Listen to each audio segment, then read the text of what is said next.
Yon mga masters, bali 8 videos, araw-araw tuwing umaga na po tayo mag-a-upload. Maraming salamat sa mga solid kong masters dyan na patuloy pa rin na sumusuporta sa aking mga ina-upload na kwento o videos. At sa mga hindi nag-i-skip, maraming salamat po sa inyong lahat. At mag-iingat po kayo palagi and God bless. Magandang gabi mga masters, bali ngayon po ay 8 videos po ma-upload ko po sa aking YouTube channel. Tama nga mga masters, 8 videos nga po ma-upload ko. Yon, what's up mga masters? Nandito na naman tayo sa panibagong araw, panibagong kabanata na naman ang pagsasama-samahan natin ngayon guys.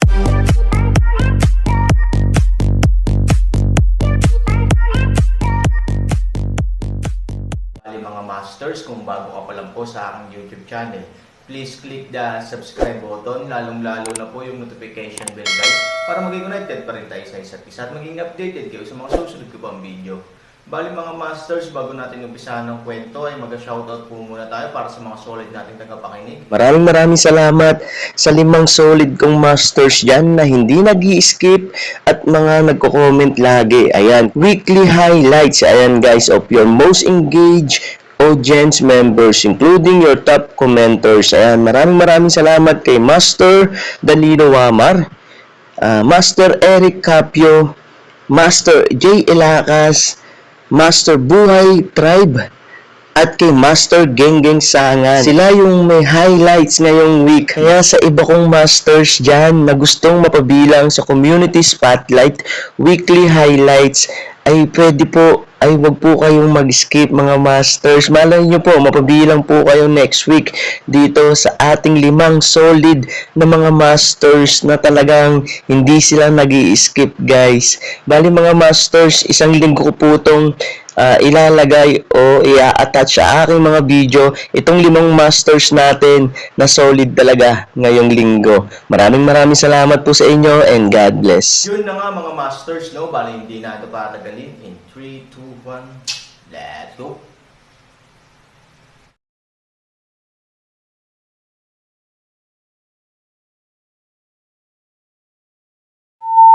Kailangang ipaalala sa iyo na ang Chando Book of Life and Death ay ang aking kakaibang lihim na nilikha. Kapag napirmahan mo ang aklat na ito ay magsasama sa iyong katawan. Kung masusunod mo ang aming kaayusan sa paligsahan sa martial arts, ito ay matutunaw ng iyong katawan.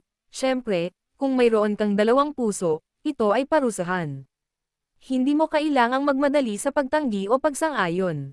Maaari mong pag-isipan ito ng dahan-dahan. Napakunot ng noo si Aaron. Sa lungsod ng Aaron, paano siya maniniwala sa sinabi ni Wang Huanji? Kahit na siya ay isang sikat na doktor ng kanyang henerasyon, kailangan niyang magbantay laban sa iba. Higit pa rito, ipinakita ng mga mata ni Ao Tian na pansamantalang idinagdag ang aklat ng buhay at kamatayan. Bagamat hindi niya alam kung anong gamot ang ibinebenta ni Wang Mianji sa kanyang lang, isang bagay ang tiyak na ang aklat ay hindi nangangahulugang simple. Kung iniisip mo, bumalik ka sa amin. Kasabay nito, binati ni Wang si Aoyong, handang makipagkita sa mga bisita.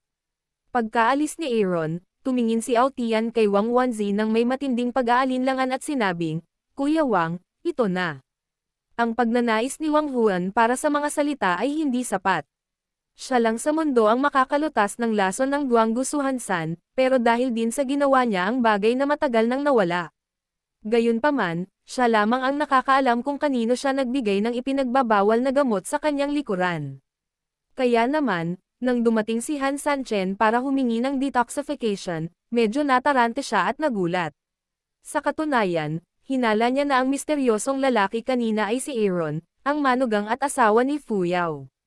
Bagamat parati siyang walang malasakit sa katanyagan at kayamanan, siya ay talagang isang tao na may malakas na pusong utilitarian.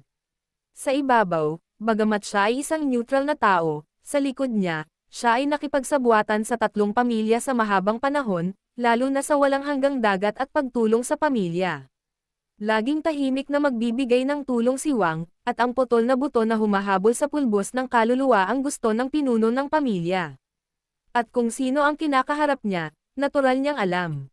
Pero syempre, hindi niya maipapaalam kay Ao Tian na kompleto na ang pamilya ni Fu ngayon. Kung alam ni Ao Tian na mayroon siyang 2 puso para sa walang hanggang si Area, At may mga kontak sa pamilya ni Fu sa likod niya, tiyak na makakaapekto ito sa kanyang posisyon sa puso ni Aotian. Siyempre, ito ay isang bagay ng pampublikong kalooban. Hindi mahalaga kay Wang na dumating para tumulong sa kanyang pamilya. Ang pinakamahalagang bagay ay si Wang ay makasarili. At ang pagkamakasarili na ito ay ang singsing sa kamay ni Aaron. Kuya Ao, isa kang mahusay na master sa mundo ng lahat ng direksyon, ngunit hindi mo ba naisip na kakaiba na nanggaling ang misteryosong lalaking ito? Sinadya ni Wang Janzi na itago ang pangkalahatang sitwasyon ng usapin, ngunit direktang inilabas niya ang resulta at mga pag-atake sa gilid. Medyo nalito si Aotian sa kanyang mga salita, kaya, Kuya Wang, ano ang ibig mong sabihin dyan? Ang walang hanggang dagat na lugar ay ang oras para magtrabaho ng mga tao. Higit pa rito, hindi tinatanong ng bayani ang pinagmulan. Hanggat siya makakatulong sa aking pamilya ng Ao, gaano siya kahalaga. Ngumiti ang isa sa kanila ni Wang Huan at umiling, haha, kung siya ay mula sa hamak na pamilya, hindi mahalaga, ngunit kung siya ay isang sumusuporta sa miyembro ng pamilya. Paano ito? Panipi, nang marinig ang tungkol sa mga miyembro ng pamilya, agad na kumunot ang noo ni Aotian. Ang sitwasyon ng mga miyembro ng pamilya ay napakadelikado ngayon kung ang mga miyembro ng pamilya ay may mga eksperto, bakit hindi sila lumaban sa kanilang sarili sense? Panipi, ngunit, paano ang Aaron, na palaging hindi nagkakasundo sa pamilyang Fu, o kahit na may sama ng loob? Ang daan ni Wang Huan. Aaron, hindi ba nasa kailaliman ang lalaking iyon? Paanong nandito pa siya? Kumunot ang noo ni Aotian. Sa katunayan, ito rin ang pinaka-naguguluhan na lugar para kay Wang Janzi. Halos mahulaan na niya na darating ang Aaron. Gayunpaman, ang konsepto ng kamatayan sa walang katapusang kalaliman sa mundo ng lahat ng direksyon ay katulad na ang isang tao na huminto sa kanyang puso ay hinatulan ng kamatayan. But it matters a lot. Kung siya ay Aaron, ang anting-anting na ito ang susi para mahuli ang palakol ni Pango. Kung hindi, nagtatrabaho siya para malaman mo ang kanyang pagkatao. Kung tutuusin, hindi naman masyado. Ang daan ni Wang Huan. Saglit itong pinag-isipan ni Aotian, at naisip na medyo makatwiran ang sinabi ni Wang Huanji. Tumanggo siya, napakatotoo ng sinabi ni Kuya Wang. Sa totoo lang, curious ako kung sino ang misteryosong lalaking ito. Ngunit maaari ka bang umasa sa iyong aklat ng buhay at kamatayan? Panipi, sa pagsasalita tungkol sa aklat ng buhay at kamatayan ni Chando, nagawa ni Wang Duzi. Sugpuin ang kanyang pagmamataas, na kanyang pagmamataas. Kuya Ao, please rest assured. Kung pipirmahan niya ito, sisiguraduhin kong hindi siya makakaligtas o mamamatay. Ang mga mata ni Wang Janzi ay puno ng masamang ngiti. Nang marinig ang sagot na ito, nasiyahan si Aotian. Hanggat kaya niya siyang kontrolin, siya ay tipaklong lamang sa kanyang kamay. Maaari niyang laruin ang anumang gusto niya. Kuya Wang, nagawa mo ng mabuti, ngunit pipirmahan ba ito ng bata? Ao Changqi, ito ang pinakamahalagang punto. Kung hindi, gaano man kaganda ang plano, ito ay isang kasinungalingan. Natawa si Wang Nianji, ako lang si Wang ang makakalutas sa mga sirang buto at pulbos na humahabol sa kaluluwa sa mundong ito. Kung gusto niyang iligtas ang mga tao, maaari ba siyang hindi sumang-ayon? Mabuti, si Kuya Wang ay maaaring kumuha ng Tigre General para sa akin ng walang kahirap-hirap. Gusto kong uminom kay Kuya Wang. With that, nagkatinginan sila at nagtawanan. Sa oras na ito, sa ilalim ng isang sulok ng Kishan Hall. Dalawang tao ang isang dragon umupo magkasama, sila squat sa harap ng katawan, ilagay ang pula at berdeng araw lason buhay at kamatayan alindog. Mahigpit na nakalok ang mga kilay ng dalawang lalaki at isang dragon, na para bang kaharap nila ang kalaban. Malinaw, alam ng lahat na ang anting-anting sa buhay at kamatayan sa araw na ito ay hindi kasing simple ng sinabi ni Wang Huanji, bagamat hindi ko alam kung para saan ang anting-anting na ito ng buhay at kamatayan, ito ay pula at berde na may kakaibang hugis. Sa unang tingin, hindi ito magandang bagay. Aaron, hindi ito mapirmahan. Ang mundo ay puno ng karunungan, ito ay talagang hindi isang magandang bagay, ngunit isang uri ng lason. Sa mata ni Aaron, nakikita niya ang gusto niyang makita. Bagamat katanji tangi ang anting-anting ng buhay at kamatayan ni Chando, paano ito makakatakas sa mga mata ni Aaron, si Wang Wenji, ang pantas ng medisina, ay kakaiba sa gamot at lason. Kung lason talaga, huwag ka nang pumayag. Nagmamadali ang 100 Xiaosheng, ano sa palagay mo ang bagay na ito, Linlong Aaron? Hindi napigilan ni Linlong na magpakita ng isang mapait na ngiti, sa palagay ko hindi mo na kailangang tanungin kung ano ang iniisip ko, ang pinakamahalagang bagay ang iniisip mo. 3,000 ngiti ni Han, o higit na kilala ni Linlong ang kanyang sarili, huwag mong sabihing sigu ito, kahit ito ay lason, kailangan kong kumain. Iniisip ang Niner, ang Aaron ay may matatag na ugali. Bilang isang lalaki, dapat niyang balikatin ang lahat ng mga responsibilidad at panggigipit sa makatuwid, mas handang pangalagaan ni Aaron ang kanyang sariling buhay kaysa tulungan ang kanyang asawa at anak na magdusa. Dahil pinaglalaroan ka ng mga taong ito, wala silang pakinabang. Hindi ako nag-aalala tungkol sa kung ano ang gagawin ng paligsahan ng martial arts para sa kanila, nag-aalala ako na ikaw ay magiging papi nila sa buong buhay mo. Aaron at Lin mahaba tumingin sa isa't isa at ngumiti, pagkatapos, direktang kinuha ang panulat. Kapag bumagsak ang pangalan ni Aaron, ang buong Chando anting-anting ng buhay at kamatayan ay agad na nawala sa lugar, at sa kaliwa at kanang braso ni Aaron, mayroong dalawang magkaibang kulay ng texture, isang pula at isang berde. Nang makita ito, si Bai Xiao ay patay na parang abo. Hindi niya talaga maintindihan kung bakit alam ni Aaron na may mga tigre sa bundok at mas gustong maglakbay sa bundok ng tigre. Ngumiti si Aaron at tinapik si Bai Xiaosheng sa balikat, huwag kang mag-alala, magiging maayos din ako. Kung hindi ka pumasok sa yungib ng tigre, makukuha mo ang anak ng tigre. Han 3,000 ngiti, tumayo, nga pala, ang bagay na ito, huwag mong sabihin kay Ivory, alam mo. Si Bai Xiaosheng sa lawa ng ilog ay gustong magsalita at tumigil sa pagsasalita. Sa wakas, hinawakan niya ito ng matagal at sinabing, huwag kang mag-alala, dahil nasa iisang bangka ako kasama mo, hindi na ako sasakay sa ibang mga bangka. Ivory, tutulungan kitang itago ito, pero mag-ingat ka. Upang hindi hayaang magduda si Ivory, hiniling ni Aaron kay Bai Xiaosheng na bumalik muna sa bahay, at pagkatapos ay dumating siya. Ayaw niyang mag-alala si Su Yingxia sa sarili niya. Upang mailigtas si Han Nayan, ang Aaron ay walang ibang pagpipilian, o ito ang pinakamahusay at tanging pagpipilian sa kasalukuyan. Hanggat walang magawa sina Han Nayan at Ivory, patay na si Aaron, at iyon na ang katapusan ng kanyang buhay. Upang maantala ang oras, tumayo lamang si Aaron upang manood ng laro sa entablado, walang nakita si Linlong, at bumalik sa katawan ni Aaron upang matulog. Matapos makasipsip ng sapat na aura mula sa aklat ng 8 kaparangan, kinailangan ni Linlong at Xiao Bai na lusutan ang kaharian, at kanilang nililinang at tinutunaw ang aura. Ngunit nang ang Aaron ay handa nang bumalik, isang nakatagong figure ang umaakit sa atensyon ni Aaron.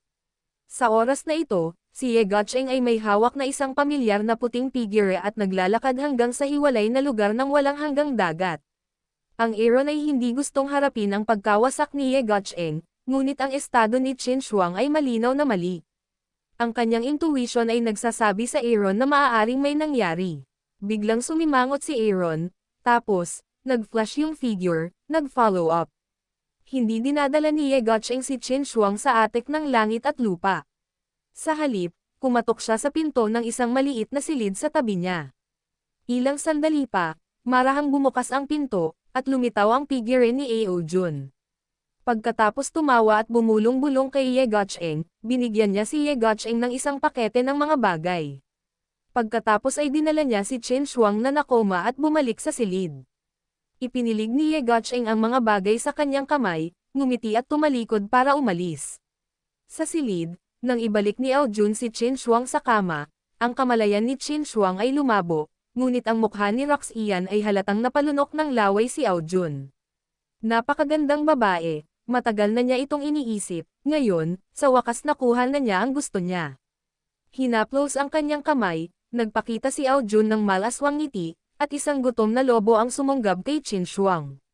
Sa isang pagsirit, direktang pinunit niya ang panlabas na layer ni Qin Shuang. Sa pagtingin sa snow white na balat ni Qin Shuang, biglang naramdaman ni Ao Jun na kumukulo ang kanyang dugo. Hindi niya napigil ang ibuka ang kanyang makapal na bibig at halikan ang laway ni Qin Shuang. Gayunpaman, ito bibig pababa, walang imahinasyon ng banayad bilang jade, sa laban, malamig at matigas. Isa pang hitsura, na si Qin Shuang, ngunit ito ay isang malamig na espada. Agad na pinigilan ni Aojen ang kanyang hayop, masunurin gamit ang espada, at ang katawan, kasabay nito, ang mga mata ay lumingon sa espada. Ikaw ba? Sa pagtingin sa mga bisita, labis na. Nagulat si Aojun. Ako ito. Aaron smiles. Nakangiting sabi ni Aojun, talagang matapang ka. Naglakas loob ka pang pumasok sa silid ng kapitan ng garrison ng Yongshengsi area. Alam mo ba kung gaano kalubha ang kahihinatnan? I always do things as I please.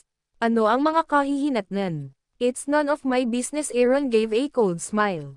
Huwag isipin na kapag natalo mo ang apoy na apo at ang kakaibang kapangyarihang kagalang-galang, matatakot ang ating hukbo ng of you. Malamig na sigaw ni Aojun. Bagamat talagang kamangha-mangha ang pagganap ng Aaron, bilang kapitan ng garrison ng Yongshengsi area, paano mababawasan ang mga nagawa ni Aojun? Bilang mababang antas ng Zuxi, tiwala pa rin siya na kaya niyang talunin. Aaron, sa partikular, hindi niya tinatanggap ang Aaron, bakit siya ay kwalipikadong maimbitahan sa hapunan sa lalong madaling panahon at ako ay nagtrabaho ng husto sa loob ng libu-libong taon at hindi na-enjoy? Ito kung siya ay isang kilalang panauhin ng may-ari. Paano malunok ni Aojun ang marahan na pagngiti? Ano ang gusto mo? Ng pag-iinis, ngunit sa susunod na segundo, o bahagyang yumoko, o pumili ng kompromiso. Hayaan ang Aaron na magyelo si Qin. Ngunit nang kukunin na sana ni Aaron si Qin Shuang, biglang ginalaw ni Aojun ang kanyang kamay sa likod niya. Isang malaking daloy ng enerhiya ng tubig ang agad na naging espada at direktang inatake ang Aaron. Aaron isang reflexes, kanang kamay na Jade Sword, direktang nag-volley laban sa Water Sword ng Ao Army. Ang buong katawan ni Aojun ay biglang nakaramdam ng pagpapawis, isang hindi nakikitang presyon, ay desperadong idiniin ang kanyang water sword patungo sa kanyang leeg ng dahan-dahan. Nang magsimulang magsisi si Aojun sa kanyang pag-atake sa Aaron, biglang may malakas na amoy ng dugo sa hangin. Pagkatapos ang mga kandila sa silid ay namatay at nahulog sa kadiliman. Yun na nga mga masters, no? Bali panibagong kabanata na naman yung natapos natin ngayong gabi. Muli, maraming salamat po.